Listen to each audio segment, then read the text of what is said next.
Inihahanda na ng House Committee on Justice ang committee report nito patungkol sa naging investigasyon ng Kamara hinggil sa operasyon ng illegal na droga sa New Bilibid Prison.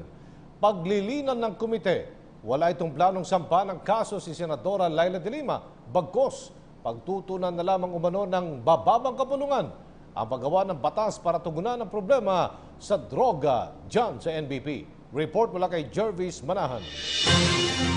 Matapos ang 4 na araw ng pagdinig, hindi raw magre-rekomenda ang House Committee on Justice ng mga kasong kriminal laban kay Senadora Laila de Lima. Hindi raw kasi trabaho ng mababang kapulungan ang magsampa ng kaso sa mga taong kasama sa mga iniimbestigahan nila. Ayon kay Justice Committee Chairman Ray Umali, hahayaan na lang daw nila ang DOJ na gumawa ng mga ganitong aksyon. Mas pagtutuunan na lang daw nila ng pansin ang paggawa ng batas para tugunan ang problema ng droga sa New Bilibid Prison. It is not our job to determine whether credible yung witness na yon or yung may weight yung sinabi nila, may evidentiary value or weight yung mga sinabi nila. We will leave that to the courts and we will leave that to the Department of Justice. Dagdag pa dito, 3 kaso na raw ang naisampa laban kay Senadora Laila de Lima ng mga pribadong grupo kahit na hindi pa nila nailalabas ang formal na resulta ng pagdinig. It's a foregone conclusion na recommending prosecution is already a stale issue. Pero siya na mismo ang nagsabi, hindi maitatangging sangkot nga si de Lima sa drug trade sa NBP kung pagbabasihan ang mga testimonya ng mga inmate. Yung link ni de Lima ay lahat yun ay sinabi ng lahat ng mga witnesses.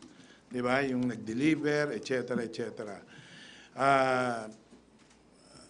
Wala namang nag-rebut nun, walang nag-controvert nun.